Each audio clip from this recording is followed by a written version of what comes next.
Hi ಸ್ನೇಹಿತರೆ, ಎಲ್ಲರಿಗೂ ಕಲ್ಯಾಣಿ education KSP KPSC ಗೆ ಸ್ವಾಗತ. ನಾನು ನಿಮ್ಮ ಚಂದ್ರು ಮೇಧಾ. ಕಳೆದ 2 ವರ್ಷಗಳಿಂದ ನಮ್ಮ ಒಂದು ಕಲ್ಯಾಣಿ ಎಜುಕೇಶನ್ ಟೀಮ್ ನಿಮಗಾಗಿ ಹಾಗೂ ಏನಪ್ಪ ಅಂದರೆ ಸ್ಪರ್ಧಾತ್ಮಕ ಪರೀಕ್ಷೆಗಳಿಗೆ ಉಪಯುಕ್ತವಾಗುವಂತೆ ಮಾಹಿತಿಯನ್ನು ನಾವು ಕೊಡ್ತಾ ಬಂದಿದ್ವಿ.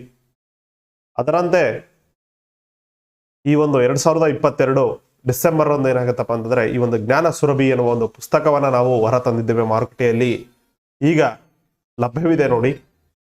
ಹಾಗಾದರೆ ಜ್ಞಾನ ಸುರಭಿ ಏನ್ ಸ್ಪೆಷಲ್ ಇಷ್ಟಪ್ಪ, ಏನ್ ಡಿಫ್ರೆಂಟ್ ಆಗಿದೆ, ಭೂಗೋಳಶಾಸ್ತ್ರ ಪ್ರಶ್ನೋತ್ತರಗಳು ಯಾವ ರೀತಿ ಇದೆ, ಎಲ್ಲಿಂದ ತೆಗೆದುಕೊಳ್ಳಲಾಗಿದೆ ಅನ್ನೋ ಒಂದು ಪ್ರಶ್ನೆ ಬರುತ್ತೆ.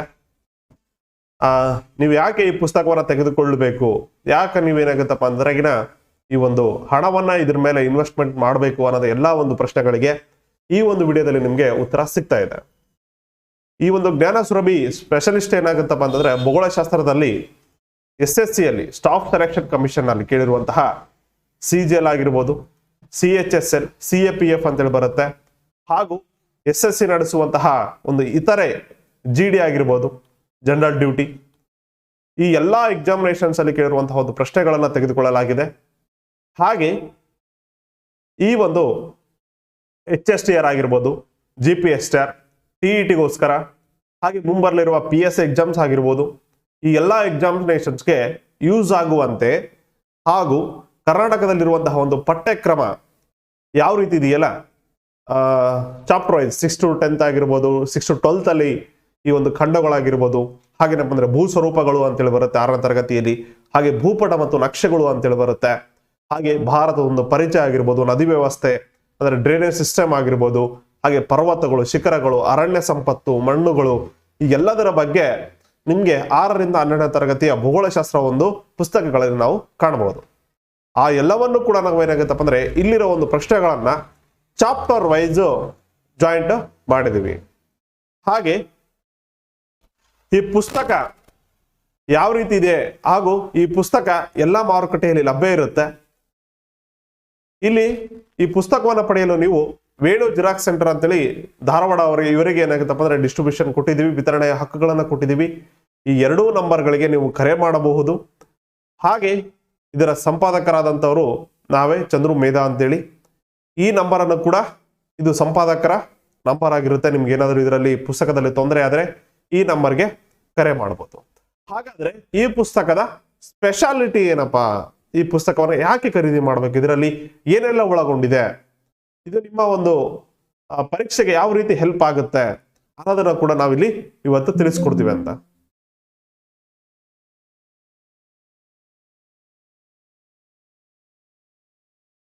ಈ ಪುಸ್ತಕದ ಪರಿವಿಡಿಯನ್ನ ನೀವು ನೋಡ್ಬೋದು. ಇಲ್ಲಿ ಭಾರತದ ಪರಿಚಯ ಕೂಡ ಇದೆ. ಓಕೆ, ಭಾರತದ ಪರಿಚಯ, ಹಾಗೆ ಜಲಾನಯನ ವ್ಯವಸ್ಥೆ ಅಂದ್ರೆ ನದಿಗಳ ಬಗ್ಗೆ ಆಗಿರ್ಬೋದು, ವಾಯುಗುಣ, ಇದು ಕೂಡ ನಿಮ್ಮ ಏನಾಗುತ್ತಪ್ಪ ಅಂದ್ರೆ ಪುಸ್ತಕದಲ್ಲಿದೆ, ಸ್ಟೇಟ್ ಸಿಲೆಬಸ್ ಅಲ್ಲಿ ಇದೆ. ಹಾಗೆ ಅರಣ್ಯ ಮತ್ತು ಮಣ್ಣು ಆಗಿರ್ಬೋದು, ಹಾಗೆ ಇಲ್ಲಿ ಕೃಷಿ ವ್ಯವಸಾಯ ಆಗಿರ್ಬೋದು, ಖನಿಜ ಮತ್ತು ಕೈಗಾರಿಕೆಗಳು ಕೂಡ ಇದೆ, ಸಾರಿಗೆ ಮತ್ತು ಸಂಪರ್ಕ ಕೂಡ ಇದೆ, ಹಾಗೂ ಜನಸಂಖ್ಯೆಗಳು ಅಂದ್ರೆ ಡೆಮೋಗ್ರಫಿ ಬಗ್ಗೆ ಕೂಡ ನಿಮ್ಮ ಒಂದು ಟೆಕ್ಸ್ಟ್ ಬುಕ್ಸ್ ಅಲ್ಲಿದೆ. ಓಕೆ, ಮುಂಬರಲಿರುವ ಎಲ್ಲ ಒಂದು PU ಎಕ್ಸಾಮ್ಸ್ ಆಗಿರ್ಬೋದು, PU ಲೆಕ್ಚರರ್ಸ್ ಎಕ್ಸಾಮ್ಸ್ ಆಗಿರ್ಬೋದು, HSTR ಪ್ರೌಢಶಾಲಾ ಶಿಕ್ಷಕರದಾಗಿರ್ಬೋದು, ಹಾಗೆ GPSTR ಆಗಿರ್ಬೋದು, ನೆಕ್ಸ್ಟ್ ಏನಪ್ಪ ಅಂದ್ರೆ TET ಆಗಿರ್ಬೋದು, D.Ed ಅಥವಾ B.Ed ಮುಗಿಸಿದಂತಹ ಒಂದು ವಿದ್ಯಾರ್ಥಿಗಳಿಗೆ TET ಎಕ್ಸಾಮ್ಸ್ ಕ್ಲಿಯರ್ ಮಾಡಲು ನೀವೇನ್ ಮಾಡಬೇಕು, 6 to 10th ಬುಕ್ಸ್ ಅನ್ನ ಓದ್ಬೇಕಾಗತ್ತೆ. ಅದರಲ್ಲಿ ನಾವು ಏನಪ್ಪ ಅಂದ್ರೆ 6 to 10th ಅಥವಾ 6 to 12th ಅಲ್ಲಿರುವಂತಹ ಒಂದು ಇನ್ಫಾರ್ಮೇಶನ್ಸ್ ಅನ್ನೇ ಈ ಪುಸ್ತಕದಲ್ಲಿ ಕೊಟ್ಟಿರ್ತೀವಿ. ಹಾಗೆ ಇದರಲ್ಲಿ ನಿಮ್ಗೆ NCERT ಹಾಗೂ ಸ್ಟೇಟ್ ಬುಕ್ಸ್ ಆಗಿರ್ಬೋದು, ಹಾಗೂ ಏನಾಗತ್ತಪ್ಪ ಅಂತಂದ್ರೆ ತಮಿಳುನಾಡು NCERT ಇಂದ ಪಡೆದಂತಹ ಒಂದು ಇನ್ಫಾರ್ಮೇಶನ್ಸೇ ಈ ಒಂದು ಪುಸ್ತಕದ ಮಾಹಿತಿ ಆಗಿರುತ್ತೆ. ಹಾಗೆ ಇಲ್ಲಿ ನಾವು ಕೇವಲ MCQ ಅಷ್ಟೇ ಅಲ್ಲ, ಅದರ ಜೊತೆಗೆ ಏನಾಗುತ್ತಪ್ಪ ಅಂತಂದ್ರೆ ನಿಮ್ಗೆ ವಿವರಣೆಯನ್ನು ಕೂಡ ನೀಡ್ತಾ ಬಂದಿದ್ದೀವಿ. ಹಾಗೆ ಪ್ರತಿಯೊಂದು ಚಾಪ್ಟರ್ಗೆ ಸಂಬಂಧಪಟ್ಟಂತೆ ಪ್ರತಿಯೊಂದು ಇನ್ಫಾರ್ಮೇಶನ್ಸ್ ಅನ್ನ ನೀಡಿದ್ದೀವಿ. ಹಾಗೆ ಇಲ್ಲಿ ಕೇವಲ ಪ್ರಾದೇಶಿಕ ಅಷ್ಟೇ ಅಲ್ಲ, ಪ್ರಾಕೃತಿಕ ಭೂಗೋಳಶಾಸ್ತ್ರದಲ್ಲಿ ಸೌರವ್ಯೂಹ ಅಂತೇಳಿ ಒಂದು ಚಾಪ್ಟರ್ ಬರುತ್ತೆ. ಸೌರವ್ಯೂಹ ಚಾಪ್ಟರ್ ನಮ್ಗೆ ಇಲ್ಲೆಲ್ಲ ಸರ್, ನಮ್ಮ ಒಂದು ಸ್ಟೇಟ್ ಬುಕ್ಸ್ ಅಲ್ಲಿ ನಾವು ನೋಡಿಲ್ಲ ಅಂತ ನೀವು ಅನ್ಬೋದು. ಬಟ್ ಏನಾಗುತ್ತಪ್ಪ ಅಂದ್ರೆ NCERT 6th ಸ್ಟ್ಯಾಂಡರ್ಡ್ ಅಲ್ಲಿ ಈ ಪುಸ್ತಕ, ಅದರ ಈ ಒಂದು ಚಾಪ್ಟರ್ ಇದೆ, ಸೌರವ್ಯೂಹ ಅನ್ನುವ ಒಂದು ಚಾಪ್ಟರ್ ಇದೆ, ಸೋಲಾರ್ ಸಿಸ್ಟಮ್ ಅಂತೇಳಿ. ಅದಕ್ಕೋಸ್ಕರ ನಾವು ಈ ಒಂದು ಸೌರವ್ಯೂಹನ ಹಾಕಿದೀವಿ. ಹೇಳಕ್ಕಾಗಲ್ಲ. ಕೇಳಿದ್ರು ಕೂಡ ಕೇಳಬಹುದು. ಔಟ್ ಆಫ್ ದ ಸಿಲೆಬಸ್ ಅಥವಾ ಟೆಕ್ಸ್ಟ್ ಬುಕ್ಸ್ ಅಲ್ಲಿಂದ ಹೊರಗಡೆ ಪ್ರಶ್ನೆಯನ್ನ ಕೇಳಬಾರ್ದು ಅಂತ ಏನು ರೂಲ್ಸ್ ಅಂಡ್ ರೆಗ್ಯುಲೇಷನ್ಸ್ ಇಲ್ಲ. PSI PC ಆಗಿರ್ಬೋದು ಸೌರವ್ಯೂಹದ ಮೇಲೆ ಕೂಡ ಪ್ರಶ್ನೆಯನ್ನ ಕೇಳಬಹುದು. ಅದಕ್ಕೋಸ್ಕರ ನೀವು ಒಂದ್ಸಲ ಒಂದು 2 hours 3 hours ಟೈಮ್ ಸ್ಪೆಂಡ್ ಮಾಡಿದ್ರೆ ಸೌರವ್ಯೂಹದ ಬಗ್ಗೆ ನೀವು ಸ್ವಲ್ಪ ಅಧ್ಯಯನವನ್ನ ಮಾಡಿ. ಹಾಗೆ ಸೌರವ್ಯೂಹದ ಮೇಲೆ 50 ಪ್ರಶ್ನೆಗಳನ್ನ ನಾವು ನೀಡಲಾಗಿದೆ. ಅದನ್ನ ಸಾಲ್ವ್ ಮಾಡಿದ್ರಪ್ಪ ಅಂದ್ರೆ ನೀವು ಪರ್ಫೆಕ್ಷನ್ ಆಗ್ಬಿಟ್ಟಿದ್ದೀರಾ. ಇದು ಭೂಪಟ ಮತ್ತು ನಕ್ಷೆಗಳೇನಿದೆಯಲ್ಲ, ಇದು 600 ಅಲ್ಲೇ ನೀವು ನೋಡ್ತೀರಾ. ಫಸ್ಟ್ ಚಾಪ್ಟರ್ ಭೂಪಟ ಮತ್ತು ನಕ್ಷೆಗಳು. ಯಾಕಪ್ಪ ಅಂತಂದ್ರೆ ಇಲ್ಲಿ ನೀವು ನಕ್ಷೆಗಳ ಬಗ್ಗೆ ತಿಳ್ಕೊಳ್ಬೇಕಾಗತ್ತೆ. ಅಕ್ಷಾಂಶ ಮತ್ತು ರೇಖಾಂಶನೇ ಗೊತ್ತಿಲ್ಲ ಅಂತಂದ್ರೆ ನೀವು ಜಾಗ್ರಫಿ ಅಥವಾ ಭೂಗೋಳವನ್ನು ಅಧ್ಯಯನ ಮಾಡುವುದಕ್ಕೆ ಸಾಧ್ಯವಿಲ್ಲ. ಹಾಗೆ ಭೂಮಿಯ ಚಲನೆಗಳನ್ನ ನೀವು ನೋಡ್ತೀರಾ. ಭೂಮಿಯ ರಚನೆ ಮತ್ತು ಸಂಯೋಜನೆ ಆಗಿರ್ಬೋದು, ಅಂದ್ರೆ ಸಿಯಲ್, ಸೈಮಾ, ನಿಫೆ ಅಂತೇಳಿ ನೋಡ್ತೀರಾ. ನಿಕ್ಕಲ್ ಮತ್ತು ಫೆರಸ್ ಅನ್ನೋದು ಅದೆಲ್ಲವೂ ಏನಾಗುತ್ತಪ್ಪ ಅಂದ್ರೆ ಭೂಮಿಯ ರಚನೆಯಲ್ಲಿ ಬರುತ್ತೆ. ಹಾಗೆ ಭೂ ಸ್ವರೂಪಗಳು ಮತ್ತು ಲಗ್ನೀಕರಣದ ಕರ್ತೃಗಳು. ಭೂ ಸ್ವರೂಪಗಳು ನೋಡ್ತೀರಾ ನೀವು. ಇಲ್ಲಿ ಏನಪ್ಪ ಅಂದ್ರೆ ಹಾಗೆ ಏಜೆಂಟ್ಸ್ ಆಫ್ ಡಿನೋಡೇಷನ್ ಅಂತೇಳಿ ಕರಿತೀವಿ ನಾವು. ಲಗ್ನೀಕರಣದ ಕರ್ತೃಗಳು ಅಂದ್ರೆ ಏಜೆಂಟ್ಸ್ ಆಫ್ ಡಿನೋಡೇಷನ್ ಅಂತೇಳಿ. ಓಕೆ. ಹಾಗೆ ಖಂಡಗಳು ಮತ್ತು ಸಾಗರಗಳನ್ನ ನೀವು ಕಾಣ್ತೀರಾ. ಈಗ ಆಫ್ರಿಕಾ ಖಂಡ ಆಗಿರ್ಬೋದು, ಏನಪ್ಪ ಅಂದ್ರೆ ಆಸ್ಟ್ರೇಲಿಯಾ ಖಂಡ ಆಗಿರ್ಬೋದು, ಹಾಗೆ ಈ ಒಂದು ಸೌತ್ ಅಮೆರಿಕಾ ಆಗಿರ್ಬೋದು, ನಾರ್ತ್ ಅಮೆರಿಕಾ ಆಗಿರ್ಬೋದು, ಏಷ್ಯಾ ಆಗಿರ್ಬೋದು, ಯುರೋಪ್ ಆಗಿರ್ಬೋದು, ಈ ಎಲ್ಲಾ ಖಂಡಗಳು ಮತ್ತೇನಪ್ಪ ಅಂದ್ರೆ ಅದರ ಒಂದು ಪ್ರಾಮುಖ್ಯತೆಗಳ ಮೇಲೆ ಪ್ರಶ್ನೆಗಳನ್ನ ರಚನೆ ಮಾಡಲಾಗಿದೆ. ಸಾಗರಗಳ ಬಗ್ಗೆ ಪ್ರಶ್ನೆಗಳನ್ನ ರಚನೆ ಮಾಡಲಾಗಿದೆ. ಇದೆಲ್ಲವೂ ನಿಮ್ಗೆ 6 to 7th ಇದೆ. ಓಕೆ. ಹಾಗೆ 8th ಅಲ್ಲಿ ಕೂಡ ಈ ಒಂದು ಶಿಲಾಗೋಳ, ವಾಯುಗೋಳ, ಜಲಗೋಳ 10th standard ಅಲ್ಲಿ ಕೂಡ ನಾವು ನೋಡ್ತೀವಿ. ಹಾಗೆ ಜೀವಗೋಳ ಆಗಿರ್ಬೋದು, ಮಣ್ಣುಗಳ ಬಗ್ಗೆ ಆಗಿರ್ಬೋದು, ಹಾಗೆ ನೈಸರ್ಗಿಕ ವಿಕೋಪಗಳು ಅನ್ನೋದು PUC ಅಲ್ಲಿ ಕೂಡ ಇದೆ. ಓಕೆ. ಹಾಗೆ ಹ್ಯೂಮನ್ ಜಾಗ್ರಫಿಯಲ್ಲಿ ನಿಮ್ಗೆ ಡೆಮೋಗ್ರಫಿ ಅಂತೇಳಿ ಬರುತ್ತೆ, ಜನಸಂಖ್ಯೆ ಅಂತ ಆಲ್ರೆಡಿ ನಾವು ಪ್ರಿವಿಯಸ್ ಅಲ್ಲಿ ಹೇಳಿದ್ವಿ. ಇದರ ಬಗ್ಗೆ ಕೂಡ ನಾವು ನಿಮ್ಗೆ MCQs ಇದಾವೆ. ಹಾಗೆ ಈ ಪುಸ್ತಕದಲ್ಲಿ ಏನಾಗುತ್ತಪ್ಪ ಅಂದ್ರೆ ನಿಮಗೆ ಸಂಪೂರ್ಣ ವಿವರಣೆ ಕೂಡ ಸಿಗುತ್ತೆ. ಅದೊಂದು ಸ್ಪೆಷಾಲಿಟಿ. ಹಾಗಾದ್ರೆ ಪ್ರಶ್ನೆಗಳು ಯಾವ ರೀತಿ ಇರ್ತವಪ್ಪ ಅಂತ ನೀವು ಡೌಟ್ ಬರ್ಬೋದು. ಪ್ರಶ್ನೆಗಳೆಲ್ಲ ಯಾವ ರೀತಿ ಇರ್ತವೆ ಅಂತೇಳಿ. ಪ್ರಶ್ನೆಗಳು ನೋಡ್ರಿ ಈ ರೀತಿಯಾಗಿ ಏನಾಗುತ್ತಪ್ಪ ಅಂದ್ರೆ ಕನ್ನಡ ಮತ್ತು ಇಂಗ್ಲಿಷ್ ಮಾಧ್ಯಮದಲ್ಲಿ, ಎರಡೂ ಮಾಧ್ಯಮದಲ್ಲಿ ಇರ್ತವೆ.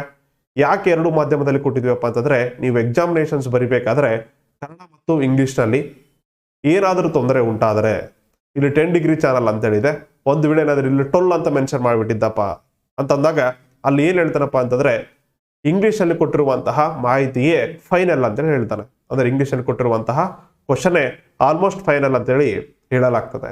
ಹಾಗೆ ಇಲ್ಲಿ ಕೆಲವೊಂದ್ಸಲ ಏನಾಗುತ್ತಪ್ಪ ಅಂದ್ರೆ ಕನ್ನಡದಲ್ಲಿ ಓದ್ಬೇಕಾದ್ರೆ ಸ್ವಲ್ಪ ಕನ್ಫ್ಯೂಷನ್ ಬರ್ತಾ ಇರ್ತದೆ ಕೆಲವರಿಗೆ. ಹಾಗೆ ಅದೇ ವರ್ಡ್ ಏನಾಗುತ್ತಪ್ಪ ಇಂಗ್ಲಿಷ್ ಅಲ್ಲಿ ಓದಿದಾಗ ನಿಮಗೆ ಕ್ಲಾರಿಟಿ ಬರುತ್ತೆ. ಹಾಗೆ ಕೆಲವರು ಇಂಗ್ಲಿಷ್ ಮೀಡಿಯಂ ಅಲ್ಲಿ ಇದ್ರೂ ಕೂಡ ಏನಾಗುತ್ತಪ್ಪ ಅಂದ್ರೆ ನಾವು ಕನ್ನಡ ನಮ್ಮ ಮಾತೃಭಾಷೆ ಆದ ಕಾರಣದಿಂದಾಗಿ ಇಂಗ್ಲಿಷ್ ಅಲ್ಲಿ ಓದಿದ್ರು ಕೂಡ ಸ್ವಲ್ಪ ತೃಪ್ತಿ ಆಗ್ತಾ ಇರಲ್ಲ. ಅವಾಗ ಏನಾಗುತ್ತಪ್ಪ ಕನ್ನಡದಲ್ಲಿ ನಮ್ಮ ಹಾಡು ಭಾಷೆಯಲ್ಲಿ, ನಮ್ಮ ಮಾತೃಭಾಷೆಯಲ್ಲಿ ನಾವು ಓದಿದಾಗ ಏನಾಗುತ್ತಪ್ಪ ಅಂದ್ರೆ ಈಸಿಯಾಗಿ ಅಂಡರ್ಸ್ಟ್ಯಾಂಡ್ ಆಗ್ತಾ ಇರ್ತದೆ. ಹಾಗೆ ಎರಡೂ ವರ್ಗದವ್ರಿಗೆ ಸಹಾಯವಾಗ್ಲಿ ಅಂತೇಳಿ ನಾವು ಕನ್ನಡ ಮತ್ತು ಇಂಗ್ಲಿಷ್ ಅನ್ನ ಕೊಟ್ಟಿದ್ದೀವಿ. ಹಾಗೆ ವಿಶೇಷತೆ ಏನಪ್ಪಾ ಅಂತಂದ್ರೆ ನೀವು ಪ್ರೀವಿಯಸ್ ಇಯರ್ ಕ್ವಶನ್ ಪೇಪರ್ಸ್ ಅನ್ನ ನೋಡಿದ್ರೆ ನಿಮ್ಗೆ ಒಂದು ಅರ್ಥ ಆಗುತ್ತೆ. ಏನಪ್ಪಾ ಅಂತಂದ್ರೆ ಅದು ನಿಮ್ಗೆ ಡೈರೆಕ್ಟ್ ಆಗಿ ನೀವು ಕನ್ನಡ ಮಾಧ್ಯಮದಲ್ಲಿ ಅಷ್ಟೇ ಓದಿರ್ತೀರಾ.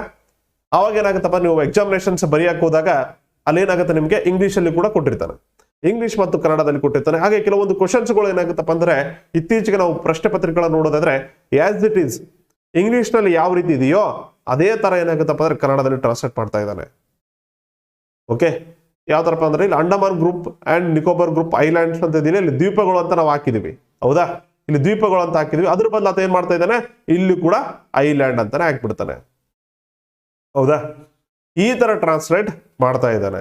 ಅದಕ್ಕೋಸ್ಕರ ಏನಾಗುತ್ತಪ್ಪ ಅಂದ್ರೆ ಅವಾಗ ನೀವು ಕನ್ಫ್ಯೂಷನ್ ಆಗ್ಬೋದು, ಈ ಯಾವ್ದಪ್ಪ ವರ್ಡ್ ನನ್ ಕೇಳೇ ಇಲ್ಲಲ್ಲ ಅಂತ ಅನ್ಸ್ಬಾರ್ದು. ಆ ಒಂದು ದೃಷ್ಟಿಯಿಂದ ಏನಾಗುತ್ತಾಗತ್ತಪ್ಪ ಅಂದ್ರೆ ಈ ಒಂದು ಪ್ರಶ್ನೆಗಳನ್ನ ಕನ್ನಡ ಮತ್ತು ಇಂಗ್ಲಿಷ್ ಮಾಧ್ಯಮದಲ್ಲಿ ಹಾಕಿದ್ವಿ. ನಿಮ್ಗೆಲ್ಲಾ ಡೌಟ್ಸ್ಗಳು ಇಲ್ಲಿ ಕ್ಲಾರಿಫಿಕೇಶನ್ ಆಗುತ್ತೆ ಅಂತ ನಾನು ಭಾವಿಸಿದ್ದೀನಿ. ಓಕೆ. ಹಾಗೆ ಒಟ್ಟಾರೆಯಾಗಿ 423 ಪೇಜಸ್ ಇದಿದೆ. ಹಾಗೆ ಈ ರೀತಿಯಾಗಿ ಏನಾಗುತ್ತಪ್ಪ ಅಂದ್ರೆ ಎಲ್ಲಾ ಪ್ರಶ್ನೆಗಳು ಕನ್ನಡ ಮತ್ತು ಇಂಗ್ಲಿಷ್ ಮಾಧ್ಯಮದಲ್ಲಿ ಇದಾವೆ. ಆದಷ್ಟು ನಾವು ಏನಾಗುತ್ತಪ್ಪ ಅಂದ್ರೆ ಸ್ಪೆಲ್ಲಿಂಗ್ ಎರರ್ಸ್ ಆಗಿರ್ಬೋದು, ಈ ರೀತಿಯಾಗಿ ಏನಪ್ಪ ಅಂದ್ರೆ ಚಾಪ್ಟರ್ಸ್ ಎಲ್ಲ ಸ್ಟಾರ್ಟ್ ಆಗ್ತಾ ಹೋಗುತ್ತೆ. ಪ್ರತಿಯೊಂದು ಚಾಪ್ಟರ್ಗೆ ಕೂಡ ಟೈಪ್ 1, ಟೈಪ್ 2, ಟೈಪ್ 3 ಅಂತ ಮೆನ್ಷನ್ ಮಾಡಿದೀವಿ. ಹಾಗೆ ಕೀ ಆನ್ಸರ್ಸ್ ಅನ್ನ ನಾವು ಕ್ವಶನ್ ಆದ ನಂತರ ನಾವು ನೀಡಿಲ್ಲ. ಯಾಕಪ್ಪ ಅಂತಂದ್ರಗಿನ ಇಲ್ಲಿ ಎದಕ್ಕೆ ಆತರ ಮಾಡಿದೀವಪ್ಪ ಅಂತಂದ್ರಗಿನ ಕ್ವಶನ್ ಆದ ತಕ್ಷಣ ಆನ್ಸರ್ ಕೊಟ್ಟಿರಪ್ಪ ಅಂದ್ರೆ ನೀವು ಆಲೋಚನೆ ಮಾಡುವುದು ಕಡಿಮೆ ಆಗುತ್ತೆ.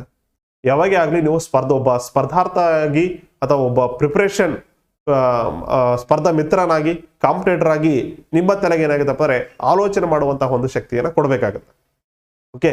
ಕೇವಲ ನೀವು ಉದ್ದಕ್ಕ ಡೈರೆಕ್ಟ್ ಆಗಿ ಓದ್ತಾ ಹೋದಾಗ ಏನಾಗುತ್ತಪ್ಪ ಅಂದ್ರೆ ನೀವು ಓದಿದಂಗೆ ಆಗುತ್ತೆ ಅಷ್ಟೇ, ಬಟ್ ಏನಾಗುತ್ತಪ್ಪ ಅಂದ್ರೆ ನೀವು ರಿಕಾಲ್ ಮಾಡಿದಂಗ ಯೋಚನೆ ಮಾಡಿದಂಗೆ ಆಗಲ್ಲ. ಅವಾಗ ನೀವು ಎಕ್ಸಾಮಿನೇಷನ್ಸ್ ಅಲ್ಲಿ ಏನಾಗುತ್ತಪ್ಪ ಅಂದ್ರೆ ಎಡವಿ ಬೀಳುವ ಚಾನ್ಸಸ್ ಇರುತ್ತೆ. ಓಕೆ, ಬಹಳ ಸಲ ವಿದ್ಯಾರ್ಥಿಗಳು ಹೇಳ್ತಾರೆ, ಮತ್ತು ನಮಗೂ ಕೂಡ ಏನಾಗುತ್ತಪ್ಪ ಅಂದ್ರೆ ಅನುಭವ ಆಗಿದೆ. ಏನಪ್ಪಾ ಅಂತಂದ್ರೆ ತುಂಬಾ ಸಲ ಓದಿರ್ತೀವಿ ಆದ್ರೂ ನೆನಪಿರಲ್ಲ. ಎದಕ್ಕೆ ನೆನಪಿರಲ್ಲಪ್ಪ ಅಂದ್ರೆ ನಾವು ಓದಿರ್ತೀವಿ ಅಷ್ಟೇ. ಓಕೆ, ಅದ್ರ ಬಗ್ಗೆ ನಾವು ಆಲೋಚನೆ ಮಾಡಿರೋದಿಲ್ಲ. ಅದು ಆಲೋಚನೆ ಯಾವಾಗ ಬರುತ್ತೆ? ಈ ರೀತಿ MCQ ಅನ್ನ ನಾವು ಸಾಲ್ವ್ ಮಾಡಿದಾಗ. ಅದಕ್ಕೋಸ್ಕರ ಏನಾಗುತ್ತಪ್ಪ ಅಂತಂದ್ರೆ ನಾವು ಈ ಒಂದು MCQ ಫಸ್ಟ್ ಅನ್ನ ಕೊಟ್ಬಿಟ್ಟು ಆಮೇಲೆ ಏನಾಗುತ್ತಪ್ಪ ಅಂದ್ರೆ ನಾವು ಆನ್ಸರ್ ಅನ್ನ ನೀಡ್ತಾ ಬಂದಿದ್ದೀವಿ. ಈ ರೀತಿಯಾಗಿ ಏನಪ್ಪ ಅಂದ್ರೆ MCQs ಇದಾವೆ. ಒಂದೊಂದು ಟೈಪ್ಸ್ ಅಲ್ಲಿ ಏನಾಗುತ್ತಪ್ಪ 100 ಕ್ವಶನ್ಸ್ ಆಗಿರ್ಬೋದು, 50 ಕ್ವಶನ್ಸ್. ಆ ಒಂದು ಚಾಪ್ಟರ್ ಎಷ್ಟು ವಿಡ್ತ್ ಆಗಿದೆ ಅಂದ್ರೆ ಎಷ್ಟು ಏನಾಗುತ್ತಪ್ಪ ಅಂದ್ರೆ ವ್ಯಾಸ್ಟ್ ಆಗಿದೆ ಅನ್ನೋದ್ರ ಮೇಲೆ ನಾವು ಕ್ವಶನ್ಸ್ ಅನ್ನ ತಯಾರು ಮಾಡಿದೀವಿ. ಕೃಷಿ ಅಥವಾ ಅಗ್ರಿಕಲ್ಚರ್ ಬಗ್ಗೆ ಕೂಡ ನಾವು ಪ್ರಶ್ನೆಗಳನ್ನ ಹಾಕಲಾಗಿದೆ ನೋಡ್ರಿ. ಓಕೆ, ಈ ರೀತಿಯಾಗಿ ಏನಾಗುತ್ತಪ್ಪ ಅಂದ್ರೆ ಒಟ್ಟಾರೆಯಾಗಿ ಟೈಪ್ 8 ಈ ಒಂದು ಪ್ರಾದೇಶಿಕದ ಮೇಲೆ ಹಾಕಿದಿ. ಈ ಎಲ್ಲಾ ಒಂದು ಪ್ರಶ್ನೆಗಳಾದ ನಂತರ ಅವಾಗ ಏನಾಯ್ತಪ್ಪ ಅಂತಂದ್ರೆ ಈಗ ಈ ಒಂದು ಕೀ ಆನ್ಸರ್ಸ್ ಸ್ಟಾರ್ಟ್ ಆಗುತ್ತೆ. ಎಲ್ಲಾ ಪ್ರಶ್ನೆಗಳಾದ ನಂತರ ಇಲ್ಲಿ ಕೀ ಆನ್ಸರ್ ಸ್ಟಾರ್ಟ್ ಆಗುತ್ತೆ. ಹಾಗೆ ಕೀ ಆನ್ಸರ್ ಆದ ನಂತರ ನಿಮ್ಗೆ ಆ ಒಂದು ಭಾರತದ ಪರಿಚಯ ಅಂತ ಏನಿತ್ತಲ್ಲ, ಫಸ್ಟ್ ಕ್ವಶನ್ಸ್ ಅಂಡಮಾನ್ ನಿಕೋಬಾರ್ ಬಗ್ಗೆ, ಅಲ್ಲಿಯ ಒಂದು ವಿಶ್ಲೇಷಣೆ ಇಲ್ಲಿ ಪ್ರಾರಂಭ ಆಗುತ್ತೆ. ನಿಮ್ಗೆ ಯಾವುದೇ ರೀತಿಯಾದಂತಹ ಕನ್ಫ್ಯೂಷನ್ ಆಗಲ್ಲ. ಯಾಕಂದ್ರೆ MCQ ಅಲ್ಲಿ ಯಾವ ಒಂದು ಚಾಪ್ಟರ್ ಇತ್ತೋ, ಯಾವ ಒಂದು ಟೈಪ್ ಇತ್ತೋ ಅದೇ ಟೈಪ್ ನ ಎಕ್ಸ್ಪ್ಲನೇಷನ್ಸ್ ವಿತ್ ಹೆಡ್ಡಿಂಗ್ ನಿಮ್ಗೆ ಎಕ್ಸ್ಪ್ಲನೇಷನ್ಸ್ ಅಲ್ಲಿ ಸಿಗುತ್ತೆ.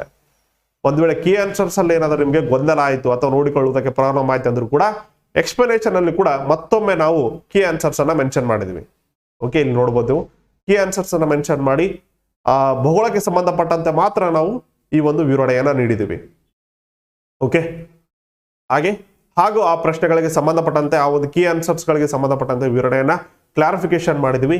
ಹಾಗೆ ಇಲ್ಲಿರುವಂತ ಇನ್ಫಾರ್ಮೇಶನ್ ಇದೆಯಲ್ಲ ಆಲ್ರೆಡಿ ಹೇಳಿದ್ರ ಪ್ರಕಾರ ನಾನು ಆಲ್ಮೋಸ್ಟ್ NCERT ಮತ್ತೇನಪ್ಪ ಅಂದ್ರೆ ನಮ್ಮ ಕರ್ನಾಟಕ ಟೆಕ್ಸ್ಟ್ ಬುಕ್ಸ್ ಅನ್ನೇ ರೆಫರ್ ಮಾಡಿದ್ದೀನಿ. ಅದು PUC ತರ ನನ್ನ ಒಂದು ಈ ಒಂದು ಪುಸ್ತಕ ತಯಾರಿ ಮಾಡಬೇಕಾದ್ರೆ ನನಗೆ ಒಂದು ಅನುಭವ ಆಗಿದ್ದೇನಪ್ಪ ಅಂತಂದ್ರೆ SSC ಅಲ್ಲಿ ಕೇಳಿರುವಂತಹ ಅದು CGL ಕಂಬೈನ್ಡ್ ಗ್ರಾಜುಯೇಟ್ ಲೆವೆಲ್ ಅಂತೇಳಿ ಕರಿತೀವಿ ನಾವು. ಕಂಬೈನ್ಡ್ ಗ್ರಾಜುಯೇಟ್ ಲೆವೆಲ್ ಅಂತೇಳಿ ಕರಿತೀವಿ, ಅಂದ್ರೆ ಡಿಗ್ರಿ ಮೇಲೆ. ಇನ್ನು CHSL ಅಂತೇಳಿ ಬರುತ್ತೆ, ಅದು PUC ಮೇಲೆ ಇರುತ್ತೆ. ಹಾಗೆ GD GD ಎಲ್ಲ ಅದು ಕೂಡ ಏನಪ್ಪ ಅಂದ್ರೆ PUC ಮತ್ತು 10th ಸ್ಟ್ಯಾಂಡರ್ಡ್ ಮೇಲೆ ಇರುತ್ತೆ. ಕೆಲವೊಂದು ಎಕ್ಸಾಮ್ಸ್ 10th ಸ್ಟ್ಯಾಂಡರ್ಡ್ ಮೇಲೆ ಕೂಡ ಇದಾವೆ ಸೆಂಟ್ರಲ್ ಗೌರ್ಮೆಂಟ್ ಅಲ್ಲಿ. ಹಾಗೆ PUC ಮೇಲೆ ಆಗಿರ್ಬೋದು, ನೆಕ್ಸ್ಟ್ RRB ಆಗಿರ್ಬೋದು, ರೈಲ್ವೆ ರಿಕ್ರೂಟ್ಮೆಂಟ್ ಬೋರ್ಡ್ ಆಗಿರ್ಬೋದು. ನೆಕ್ಸ್ಟ್ ಏನಾಗುತ್ತೆ ಅಂತಂದ್ರೆ SSC ಅಲ್ಲೇ ಹಲವಾರು ಎಕ್ಸಾಮ್ಸ್ ನಡೆಯುತ್ತೆ. CAPF central armed protection force, ಅದರಲ್ಲಿ CISF ಅಂತೇಳಿ ಬರುತ್ತೆ, ಅದಾಗಿರ್ಬೋದು. CRPF ಅಂತೇಳಿ ಬರುತ್ತೆ, ಹಾಗೆ BSF ಆಗಿರ್ಬೋದು. ಈ ರೀತಿ ಎಕ್ಸಾಮ್ಸ್ ಅಲ್ಲಿ ಕೂಡ ಏನಾಗುತ್ತಪ್ಪ ಅಂದ್ರೆ ಎಲ್ಲವೂ ಎಕ್ಸಾಮ್ಸ್ ಕ್ವಶನ್ ಪೇಪರ್ಸ್ ಅನ್ನ ರೆಫರ್ ಮಾಡಿದಾಗ ನನಗೆ ಆನ್ಸರ್ ಹುಡುಕ್ತಾ ಇದ್ದನಲ್ಲ, ಆನ್ಸರ್ ಹುಡುಕ್ಬೇಕಲ್ಲ ಇದಕ್ಕೆ ಎಕ್ಸ್ಪ್ಲನೇಷನ್ಸ್ ಎಲ್ಲವೂ ಕೂಡ ನಮ್ಗೆ PUC ಒಳಗಡೆನೆ ಸಿಕ್ಕಿದೆ.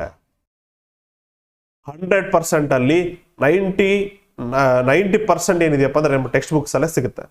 ಉಳಿಕಿರೋ 10% ಮಾತ್ರ ಸ್ವಲ್ಪ ಜನರಲೈಸ್ಡ್ ಕ್ವಶನ್ಸ್ ಇರ್ತವೆ. ಬಟ್ 90% ಕ್ವಶನ್ಸ್ ಏನಿದೆಯಲ್ಲ ನಿಮಗೆ PUC ಬುಕ್ಸ್ ಅಲ್ಲಿ ಅಂದ್ರೆ PUC ಒಂದು ಪುಸ್ತಕಗಳಲ್ಲಿಗೆ ದೊರೀತವೆ. ಸ್ವಲ್ಪ ಏನಾಗುತ್ತಪ್ಪ ಅಂತಂದ್ರಗಿನ ನೀವು NCERT ನ ಇಂಗ್ಲಿಷ್ ಅಲ್ಲಿ ಫ್ಲೆಕ್ಸಿಬಲ್ ಇದ್ರೆ ಸ್ವಲ್ಪ NCERT ನ ರೆಫರ್ ಮಾಡಿದ್ರೆ ನಿಮ್ಮ ಒಂದು ತಯಾರಿಗೆ ಈಸಿ ಆಗುತ್ತೆ. ಓಕೆ, ಈ ರೀತಿಯಾಗಿ ಏನಾಗುತ್ತಪ್ಪ ಅಂತಂದ್ರೆ ನಮ್ಮ ಟೆಕ್ಸ್ಟ್ ಬುಕ್ ಇದೆ, ಪುಸ್ತಕ ಇದೆ. ಹಾಗೆ ಏನಾಗುತ್ತಪ್ಪ ಅಂದ್ರೆ ಕೇವಲ ಇಂಡಿಯನ್ ಜಿಯೋಗ್ರಫಿ ಅಷ್ಟೇ ಅಲ್ಲ, ಅಥವಾ ನದಿಗಳು ಅಥವಾ ಈ ಒಂದು ಪರ್ವತ ಶ್ರೇಣಿಗಳು ಅಷ್ಟೇ ಅಲ್ಲ, ಅವೆಲ್ಲ ಹೇಗೆ ರಚನೆ ಆದವು, ಅದಕ್ಕೆಲ್ಲ ಮೂಲ ಏನು ಅನ್ನುವಂತೆ ನಾವು ಈ ಒಂದು ವಾಪಸ್ ಇಲ್ಲಿ ನಾನು ಹೇಳಿದೆ ಪ್ರಾಕೃತಿಕ ಭೂಗೋಳಶಾಸ್ತ್ರ ಕೂಡ ಸ್ಟಾರ್ಟ್ ಆಗುತ್ತೆ. ಸೌರವ್ಯೂಹ, ಭೂಪಟ ನಕ್ಷೆಗಳು, ನಿಮ್ಮೊಂದು TET ಸಿಲೆಬಸ್ ಅನ್ನ ನೋಡಿದ್ರು ಕೂಡ ನಿಮ್ಗೆ ಅರ್ಥ ಆಗುತ್ತೆ. ನಿಮ್ಮ ಟೆಕ್ಸ್ಟ್ ಬುಕ್ಸ್ ಅಲ್ಲಿ ಏನಿದೆಯಲ್ಲ ಅದೇ ರೀತಿಯಾಗಿ ನಾವು ಈ ಒಂದು ಪ್ರಶ್ನೆಗಳನ್ನ ರಚನೆ ಮಾಡಿದೀವಿ. ಇದಕ್ಕೂ ಕೂಡ ಏನಪ್ಪ ಅಂದ್ರೆ ಸೇಮ್ ಪ್ಯಾಟರ್ನ್ ಪ್ರಾಕೃತಿಕ ಭೂಗೋಳಶಾಸ್ತ್ರವನ್ನು ಕೂಡ ನಾವು ಸಪರೇಟ್ ಮಾಡಿಬಿಟ್ಟು ಅಲ್ಲಿ ಕೂಡ ಏನಾಗುತ್ತೆ ಪ್ರಶ್ನೆಗಳು ಕನ್ನಡ ವರ್ಷನ್ ಮತ್ತು ಇಂಗ್ಲಿಷ್ ವರ್ಷನ್ ಅಲ್ಲಿ ನೀಡಿ ಅದಕ್ಕೆ ಏನಾಗುತ್ತೆ ಕೀ ಉತ್ತರಗಳನ್ನು ಕೂಡ ನೀಡಿ ಹಾಗೆ ಅದಕ್ಕೆ ಎಕ್ಸ್ಪ್ಲನೇಷನ್ಸ್ ಕೂಡ ನೀಡಲಾಗಿದೆ. ಹಾಗೆ ಕೆಲವೊಂದು ಮಿಡ್ಲೆಲ್ಲ ಏನಾಗುತ್ತಪ್ಪ ಅಂತಂದ್ರೆಗಿನ ಏನಪ್ಪ ಅಂತಂದ್ರೆ ಮ್ಯಾಪ್ ಅನ್ನು ಕೂಡ ಹಾಕಲಾಗಿದೆ ನಿಮ್ಗೆ. ಓಕೆ, ಮ್ಯಾಪ್ಸ್ ಅನ್ನು ಕೂಡ ನಾವು ಹಾಕಲಾಗಿದೆ. ಅಲ್ಲಿ ನಿಮ್ಗೆ ಏನಾಗುತ್ತಪ್ಪ ಅಂತಂದ್ರೆ ನಿಮ್ಗೆ ಏನಾದರೂ ತೊಂದರೆ ಉಂಟಾದ್ರೆ ಅಥವಾ ನಿಮ್ಗೆ ಈಸಿಯಾಗಿ ಅರ್ಥ ಆಗೋದಕ್ಕೋಸ್ಕರ ಯೂಸ್ ಆಗುತ್ತೆ ಅದು. ಓಕೆ, ಜಸ್ಟ್ ನಾನು ಒಂದ್ಸಲ ಶೋ ಮಾಡ್ತೀನಿ. ಟೇಬಲ್ಸ್ ಕೂಡ ಇದೆ, ನಿಮ್ಗೆ ಒಂದು ಕ್ಲಾರಿಫಿಕೇಶನ್ ಸಿಗುತ್ತೆ. 187ನೇ ಪೇಜ್ರಲ್ಲಿ ನೀವೇನಾದ್ರೂ ಪುಸ್ತಕ ಖರೀದಿ ಮಾಡಿದ್ರೆ ಅಲ್ಲಿ ನಿಮ್ಗೆ ಒಂದು ಮ್ಯಾಪ್ ಸಿಗುತ್ತೆ. ಈ ರೀತಿಯಾಗಿ ಒಂದು ಮ್ಯಾಪ್ಸ್ಗಳನ್ನು ಕೂಡ ಎಲ್ಲೆಲ್ಲಿ ಅವಶ್ಯಕತೆ ಇದೆಯೋ ಅಲ್ಲೆಲ್ಲ ಏನಾಗುತ್ತಪ್ಪ ಅಂದ್ರೆ ನಾವು ಮ್ಯಾಪ್ಗಳನ್ನು ಕೂಡ ಹಾಕಿದ್ವಿ, ಬೆಟ್ಟಗಳು ಸರಣಿಗಳಾಗಿರ್ಬೋದು, ಟೋಟಲ್ ಆಗಿ ಎಕ್ಸ್ಪ್ಲನೇಷನ್ಸ್ ಅಲ್ಲಿ ನಿಮ್ಗೆ ಏನ್ ಮಾಹಿತಿ ಸಿಗುತ್ತಲ್ಲ ಆ ಎಲ್ಲವನ್ನು ಕೂಡ ನಾವು ಈ ಒಂದು ಪುಸ್ತಕದಲ್ಲಿ ಹಾಕಿದೀವಿ. ಓಕೆ, ಈ ಪುಸ್ತಕದ ಒಂದು ಮಾಹಿತಿ ನಿಮ್ಗೆ ಏನಾದರೂ ಇಂಟ್ರೆಸ್ಟ್ ಅನ್ಸಿದ್ರೆ ಹಾಗೂ ನಿಮ್ಮ ಒಂದು ಪ್ರಿಪರೇಷನ್ ಅಥವಾ ನಿಮ್ಮ ಒಂದು ತಯಾರಿಗೆ ಯೂಸ್ ಆಗುತ್ತೆ ಅಂತ ನಿಮ್ಗೆ ಅನ್ಸಿದ್ರೆ ಮಾತ್ರ ಈ ಒಂದು ಪುಸ್ತಕವನ್ನ ಖರೀದಿ ಮಾಡಿ. ಹಾಗೂ ಖರೀದಿ ಮಾಡಿದ ಮೇಲೆ ನಿಮ್ಗೆ ಈ ಪುಸ್ತಕ ಏನಾದ್ರು ಇಷ್ಟ ಆಯ್ತು ಅಂದ್ರೆ ನಿಮ್ಮ ಒಂದು ಸ್ನೇಹ ಹಾಗೂ ಏನಪ್ಪ ಅಂದ್ರೆ ನಿಮ್ಮ ಒಂದು ಗ್ರೂಪ್ಗಳಿಗೆ ಶೇರ್ ಮಾಡೋದನ್ನ ಮರಿಬೇಡಿ ಸ್ನೇಹಿತರೆ. ನಿಮ್ಮಿಂದ ನಾವು ಅಂತ ಹೇಳಕ್ ಇಷ್ಟಪಡ್ತೀನಿ. Thank you very much. ಈ ಬುಕ್ ಏನಾದ್ರೆ ನಿಮ್ಗೆ ಇಷ್ಟ ಆಯ್ತು ಅಂತಂದ್ರೆ ಇಲ್ಲಿ ನಂಬರ್ ಮೆನ್ಷನ್ ಮಾಡಲಾಗಿದೆ 9591357760 ಅಂತೇಳಿ ಈ ನಂಬರ್ಗೆ ತಿಳಿಸ್ರಿ. ಯಾಕಪ್ಪ ಅಂದ್ರೆ ನಮಗೆ ನೆಕ್ಸ್ಟ್ ಒಂದು ಪುಸ್ತಕವನ್ನ ಯಾವ ರೀತಿ ಮಾಡಬೇಕು, ಹಾಗೇನಪ್ಪ ಅಂದ್ರೆ ಪುಸ್ತಕ ಮಾಡುವುದೇ ಈ ಒಂದು ವಿದ್ಯಾರ್ಥಿಗಳಿಗೆ ಅಥವಾ ಒಂದು ಸ್ಪರ್ಧಾ ಮಿತ್ರರಿಗೆ ಯೂಸ್ ಆಗ್ಲಿ ಅಂತೇಳಿ ನಿಮ್ಮ ಅಭಿಪ್ರಾಯ ನಮಗೆ ನೆಕ್ಸ್ಟ್ ಒಂದು ಬುಕ್ ಅನ್ನ ಹೊರತರಲು ಪ್ರೋತ್ಸಾಹವನ್ನ ನೀಡುತ್ತೆ ಹಾಗೂ ಐಡಿಯಾಗಳನ್ನ ಹೊಸ ಹೊಸ ಐಡಿಯಾಗಳನ್ನ ನೀಡುತ್ತೆ. ಅಥವಾ ಈ ಪುಸ್ತಕದಲ್ಲಿ ಇನ್ನೇ ಏನಾದರೂ ಇರಬೇಕು ಅಂತ ಅನ್ಸಿತ್ತು ಅಂತಂದ್ರೆ ಕೂಡ ನೀವು ನಿಸ್ಸಂಕೋಚವಾಗಿ ಈ ನಂಬರ್ಗೆ ನೀವು ವಾಟ್ಸಪ್ ಮೂಲಕ ತಿಳಿಸ್ಬೋದು. ನಾವು ಎಲ್ಲ ಒಂದು ನಿಮ್ಮ ಅದು ಪಾಸಿಟಿವ್ ಆಗಿರ್ಲಿ ನೆಗೆಟಿವೇ ಆಗಿರ್ಲಿ ನಾವು ತುಂಬ ಹೃದಯದಿಂದ ನಾವು ಸ್ವೀಕಾರ ಮಾಡ್ತೀವಿ. ನಿಮ್ಗೆ ಯಾವುದೇ ರೀತಿಯಾದಂತಹ ಈ ತರ ಹೇಳಿಕೆಗಳನ್ನೆಲ್ಲ ನೀಡಲ್ಲ ನಾವು, ಅಥವಾ ಟೀಕೆಗಳನ್ನೆಲ್ಲ ಮಾಡಲ್ಲ. ನೀವು ಏನೇ ಹೇಳಿದ್ರು ಕೂಡ ನಾವು ನಿಸ್ಸಂಕೋಚವಾಗಿ ನಾವು ಅದನ್ನ ಸ್ವೀಕಾರ ಮಾಡ್ತೀವಿ. ನಮ್ಮಲ್ಲಿ ಏನಾದರೂ ತಪ್ಪಿತ್ತು ಅಂತಂದ್ರೆ ದಯವಿಟ್ಟು ಅದನ್ನ ನಮಗೆ ತಿಳಿಸಿ. ಓಕೆ, ಇದೊಂದು ನೆನ್ಪಿಟ್ಕೊಂಡ್ರಿ. ನಮ್ಮ ತಪ್ಪು ಏನಾದರೂ ಪುಸ್ತಕದಲ್ಲಿ ಇತ್ತು ಅಂತಂದ್ರೆ ದಯವಿಟ್ಟು ನಮಗೆ ತಿಳಿಸಿ. ಯಾಕಪ್ಪ ಅಂದ್ರೆ ನಾವು ನೆಕ್ಸ್ಟ್ ಎಡಿಷನ್ ಎಲ್ಲಾದ್ರೂ ನಾವು ಅದನ್ನ ತಿದ್ಕೊಳ್ತೀವಿ. ನಮ್ಮ ಒಂದು ಮಿಸ್ಟೇಕ್ಸ್ ಅನ್ನ ನಿಮ್ಮಲ್ಲೇ ಇಟ್ಕೊಂಡು ನಿಮ್ಮಲ್ಲೇ ಚರ್ಚೆ ಮಾಡಿದಾಗ ಏನಾಗುತ್ತೆ ಅದು ನಮಗೆ ರೀಚ್ ಆಗಲ್ಲ. ಅವಾಗ ನೆಕ್ಸ್ಟ್ ಎಡಿಷನ್ ಕೂಡ ನಾವು ಓಕೆ ನಾವು ಮಾಡಿರೋದೆಲ್ಲ ಸರಿಯಾಗಿದೆ ಅಂತ ಹೇಳ್ಬಿಟ್ಟು ನಾವು ಅದನ್ನೇ ಕಂಟಿನ್ಯೂ ಮಾಡ್ತಾ ಹೋಗ್ತೀವಿ. ಆ ತರ ಮಾಡಕ್ ಹೋಗ್ಬೇಡ್ರಿ. ನಮ್ದೇನಾದ್ರೂ ತಪ್ಪಿತ್ತು ಅಂತಂದ್ರೆ ಅದು ನಮ್ಗೆ ನೇರವಾಗಿ ತಿಳಿಸ್ರಿ. ಓಕೆ, ಇದೊಂದು ನಮಗೆ ಸಹಾಯ ಮಾಡಿಬಿಡಿ. Thank you very much. ಈ ಏನಾದರೂ ಪುಸ್ತಕಗಳು ನಿಮ್ಮ ಬುಕ್ ಸ್ಟಾಲ್ಗೆ ಅಥವಾ ಏನಪ್ಪ ಪರ್ಸನಲ್ ಆಗಿ ಬೇಕಾಗುತ್ತಪ್ಪ ಅಂದ್ರೆ ಈ ಒಂದು ವೇಣು ಜಿರಾಕ್ಸ್ ಧಾರವಾಡ ಅವರಿಗೆ ಡಿಸ್ಟ್ರಿಬ್ಯೂಷನ್ ಕೊಟ್ಟಿದ್ದೀವಿ. ಅವ್ರು ನಿಮ್ಗೆ ಏನಾಗುತ್ತಪ್ಪ ಅಂದ್ರೆ ಎಲ್ಲ ಪುಸ್ತಕಗಳಿಗೆ ಒಂದು ಪುಸ್ತಕ ಮಳಿಗೆಗಳಿಗೆ ಸಪ್ಲೈ ಮಾಡಿರ್ತಾರೆ. ಹಾಗೆ ನಿಮ್ಗೆ ಕಾಪೀಸ್ ಬೇಕಾಗಿತ್ತಪ್ಪ ಅಂದ್ರೆ ಕೊರಿಯರ್ ಅಥವಾ ಪೋಸ್ಟ್ ಮೂಲಕ ಅವ್ರು ನಿಮ್ಗೆ ಕಳಿಸ್ಕೊಡ್ತಾರೆ. 9535109392 ಹಾಗೆ 7847011329 ಇದು ಅವರ ಒಂದು ಮೊಬೈಲ್ ಸಂಖ್ಯೆ ಆಗಿರುತ್ತೆ. ಇದಕ್ಕೆ ನೀವು ಕರೆ ಆದ್ರೂ ಮಾಡ್ಬೋದು ಅಥವಾ ವಾಟ್ಸಪ್ ಮೂಲಕ ಆದ್ರೂ ಅವರನ್ನ ಕಾಂಟ್ಯಾಕ್ಟ್ ಮಾಡಿದಾಗ ಅವ್ರು ನಿಮ್ಗೆ ಪುಸ್ತಕವನ್ನು ತಲುಪಿಸ್ತಾರೆ. ಇದರಲ್ಲಿ ಏನಾದರೂ ತೊಂದರೆ ಆಯಿತು ಅಂತಂದ್ರೆ ಈ ನಂಬರ್ಗೆ ನೀವು ಕರೆ ಮಾಡುವುದನ್ನ ಮರೆಯಬೇಡಿ. Thank you very much. ನಿಮ್ಮೆಲ್ಲರ ಸಹಕಾರ ಪ್ರೀತಿ ವಿಶ್ವಾಸ ನಮ್ಮ ಮೇಲೆ ಇರಲಿ. ಹಾಗೂ ಇದು ನಮ್ಮ ಒಂದು ಮೊದಲ ಕೊಡುಗೆ ಆಗಿರುತ್ತೆ. ಓಕೆ, ಇದನ್ನ ನಾವು ನಮ್ಮ ಮಿಸ್ಸಸ್ ಅವರು ಸ್ವರ್ಣಲತಾ ಅಂತೇಳಿ ಇಬ್ರು ಸೇರ್ಬಿಟ್ಟು ಈ ಒಂದು ಪುಸ್ತಕವನ್ನ ಮಾಡಿದೀವಿ. ನಿಮ್ಮೆಲ್ಲರ ಬೆಂಬಲ ನಮ್ಗಿರ್ಲಿ ಅಂತೇಳಿ ನಾನು ಕೇಳ್ಕೊಳ್ತೀನಿ. ಜೈ ಹಿಂದ್, ಜೈ ಕರ್ನಾಟಕ ಮಾತೆ. ಮತ್ತೆ ನಾವು ಇದರ ಒಂದು ರಿವ್ಯೂ ಅಥವಾ ನಿಮ್ಮೆಲ್ಲರ ಒಂದು ರಿವ್ಯೂ ಸಿಕ್ಕ ನಂತರ ನಾವು ಮತ್ತೆ ನಿಮಗೆ ಒಂದು ಸ್ಪೆಷಲ್ ವಿಡಿಯೋನ ಮಾಡ್ತೀವಿ. ಹಾಗೆ ಯಥಾ ರೀತಿಯಾಗಿ HSTR ಗೆ ಸಂಬಂಧಪಟ್ಟಂತೆ ಅಂದ್ರೆ ಪ್ರೌಢಶಾಲಾ ಶಿಕ್ಷಕರ ನೇಮಕಾತಿ ಹಾಗೂ ಏನಪ್ಪ ಅಂದ್ರೆ PU ಲೆಕ್ಚರ್ಗೆ ಸಂಬಂಧಪಟ್ಟಂತಹ ತರಗತಿಗಳು ಸ್ಟಾರ್ಟ್ ಆಗಿದ್ದಾವೆ. ಆಲ್ರೆಡಿ ಏನಾಗಿದೆಪ್ಪ ಜೋಗ್ರಫಿಗೆ ಸಂಬಂಧಪಟ್ಟಂತೆ ನಿಮಗೆ ಭೂಪಟ ಮತ್ತು ನಕ್ಷೆಗಳಿಗೆ ಸಂಬಂಧಪಟ್ಟಂತೆ ಎಕ್ಸ್ಪ್ಲನೇಷನ್ಸ್ ಆಗಿರ್ಬೋದು ಅಥವಾ MCQ ಆಗಿರ್ಬೋದು ಮಾಡಿದೀವಿ. ಹಾಗೆ ಈ ಒಂದು ಭೂ ಸ್ವರೂಪಗಳ ಮೇಲೆ ಕೂಡ ಪ್ರಶ್ನೆಗಳನ್ನ ಸಾಲ್ವ್ ಮಾಡಿದೀವಿ. ಹಾಗೆ ಏಷ್ಯಾ ಖಂಡಗಳ ಬಗ್ಗೆ ವಿವರಣೆ ಹಾಗೂ ಕ್ವಶನ್ಸ್ಗಳನ್ನು ಕೂಡ ಸಾಲ್ವ್ ಮಾಡಿದೀವಿ. ಯುರೋಪ್ ಖಂಡಗಳ ಬಗ್ಗೆ ಮುಗಿದಿದೆ. ನೆಕ್ಸ್ಟ್ ಈಗ ಆಫ್ರಿಕಾ ಖಂಡದ ಬಗ್ಗೆ ಕೂಡ ಎಸ್ಟರ್ಡೇ ಒಂದು 2 days ಬ್ಯಾಕ್ ಕೂಡ ನಾವು ಕ್ಲಾಸಸ್ ಅನ್ನ ಮಾಡಿದೀವಿ. ಅದರ ಒಂದು ಸಂಪೂರ್ಣ ವಿವರಣೆ ಕೊಟ್ಟು ಅದಕ್ಕೆ ನಿಮಗೆ MCQ ಅನ್ನ ಮಾಡಿದ್ವಿ. ನಾವು ಟೆಕ್ಸ್ಟ್ ಬುಕ್ ಅನ್ನ as it is follow up ಮಾಡ್ತಾ ಇದೀವಿ. ಯಾಕಪ್ಪ ಅಂದ್ರೆ ಆಲ್ಮೋಸ್ಟ್ ಕ್ವಶನ್ಸ್ ಅನ್ನ ನಾವು ಟೆಕ್ಸ್ಟ್ ಬುಕ್ಸ್ ಅಂದ್ರೆ ಬರುತ್ತೆ. ಹಾಗೆ ಅಥೆಂಟಿಕೇಶನ್ ಕೂಡ ನಾವು ಟೆಕ್ಸ್ಟ್ ಬುಕ್ಸ್ ಅನ್ನೇ ಫಾಲೋ ಮಾಡಬೇಕಾಗುತ್ತೆ. ಈಗ ಆಫ್ರಿಕಾ ಖಂಡ ಕೂಡ ಮುಗಿದಿದೆ. ನೆಕ್ಸ್ಟ್ ಈಗ ಉತ್ತರ ಅಮೆರಿಕ ಖಂಡದ ಬಗ್ಗೆ ನಾವು ನೆಕ್ಸ್ಟ್ ಅಧ್ಯಯನ ಮಾಡ್ತಾ ಹೋಗ್ತೀವಿ. ನಿಮ್ಗೆ ಏನಾದ್ರು ಫಾಲೋ ಅಪ್ ಮಾಡಬೇಕಾಗಿತ್ತು ಅಂತಂದ್ರಗಿನ ಕಲ್ಯಾಣಿ ಎಜುಕೇಶನ್ KSP KPS ಅಂತ ಹೊಡೆದ್ರೆ ಕಲ್ಯಾಣಿ ಎಜುಕೇಶನ್ KSP KPS ಅಂತ ಹೇಳಿದೆ. ಈ ಒಂದು ಯೂಟ್ಯೂಬ್ ಚಾನಲ್ ನಾವು ಫಾಲೋ ಮಾಡಿದ್ರೆ ನಿಮ್ಗೆ ಎಲ್ಲಾ ಒಂದು ವಿಡಿಯೋಗಳ ನೋಟಿಫಿಕೇಶನ್ ಸಿಗುತ್ತೆ. ಜೈ ಹಿಂದ್, ಬಾಯ್ ಬಾಯ್, ಟೇಕ್ ಕೇರ್, ಮತ್ತೆ ಸಿಗೋಣ.